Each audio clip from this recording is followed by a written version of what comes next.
সম্মানীয় দর্শক দেখেন এই যে পুঁটির সাইজ বিগ সাইজ সোনালী কালার সাইজ পুঁটির সাইজ খুব মাশাআল্লাহ অনেক সুন্দর। আমরা আসলে পুঁটি শিকার করতে আসি নাই, যদি পুঁটি শিকার করতে আসি পুঁটির যে ছোট জিরা বড়শি বলি আমরা, ছোট বড়শি সাইজ যদি দেই আর ছোট খাবার দেই আমরা ইনশাল্লাহ প্রচুর পরিমাণ এখানে পুঁটি হিট করতে পারবো। তো আমাদের কাছে বড়শি অলরেডি আছে, তো আমরা এখন রুই মাছ শিকার করছি। যদি দেখি রুই মাছের আনাগোনা না থাকে তাহলে ইনশাল্লাহ আমরা লাস্ট ফিনিশিং পুঁটি মাছ শিকার করব, আপনাদের দেখাবো। তো আমার কি অবস্থা, পুঁটি কি খুব ডিস্টার্ব করতেছে? ঠিক আছে, তো ইনশাল্লাহ ওইটাও আলহামদুলিল্লাহ বলো, কারণ ওই যে ওই পাশে আমার মামা বসছে, মামার ওখানে পুঁটিরও কোনো আনাগোনা নাই।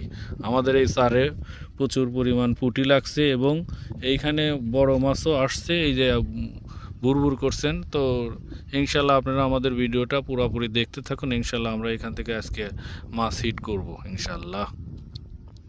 আর পুঁটির সাইজটা দেখেন কি সুন্দর সাইজ, মাশাআল্লাহ।